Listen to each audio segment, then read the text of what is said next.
அனைவருக்கும் வணக்கங்க. நான் இதுக்கு முன்னாடி போட்ட வீடியோவில் இனிமேல் ஜிபேயே கேட்க மாட்டேன்னு சொல்லியிருந்தேன். ஆனால் சொன்னதாலேயும் என்னமோ கேட்க வேண்டிய சூழ்நிலை வந்துருச்சு. இந்த சிஸ்டர் சென்னை கேளம்பாக்கத்தில் இருக்காங்க. வீட்டு வேலைக்கு போயிட்டு தெருவில் இருக்கிற ஒரு 15 குழந்தைங்களுக்கு இவங்க சாப்பாடு போட்டிருக்காங்க. அப்படி 15 குழந்தைங்களில் ஒரு குழந்தை தான் இவனுக்கு கேன்சர் வந்திருக்குது. அந்த சிஸ்டர் ஹாஸ்பிட்டல் போய் செக் பண்ணி பார்த்துருக்காங்க. இதை ட்ரீட்மெண்ட் பண்ணணும் அப்படின்னா ஆப்ரேஷன் பண்ணி தான் பண்ண முடியும். 20,000 ரூபாய் செலவாகும் அப்படின்னு சொல்லியிருக்காங்க.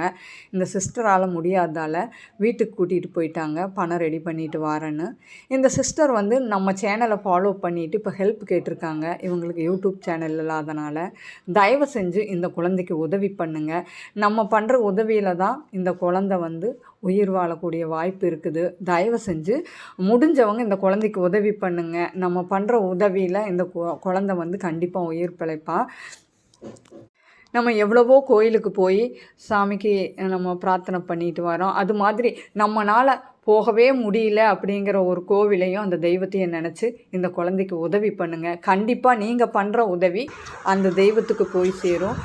இந்த குழந்தைக்கு ப்ளீடிங் ஆகிட்டே இருக்குது அந்த கேன்சர் கட்டியிலேருந்து. எவ்வளோ சீக்கிரம் நம்ம பணம் ரெடி பண்ணி கொடுக்க முடியுமோ கொடுத்தா மட்டும்தான் இந்த குழந்தையை நம்மளால் காப்பாற்ற முடியும். தயவு செஞ்சு உங்களால் முடிஞ்ச உதவியை பண்ணுங்கள். உங்கள்கிட்ட கையெடுத்து கேட்டுக்கிறேன், ப்ளீஸ் ஹெல்ப் பண்ணுங்கள். இது ஸ்ட்ரீட் டாக் தான், ப்ளீஸ் ஹெல்ப் மீ. நல்ல உள்ளங்கள் உதவி பண்ணுங்கள். நம்மளால் முடிஞ்சதை செய்வோம், ப்ளீஸ்.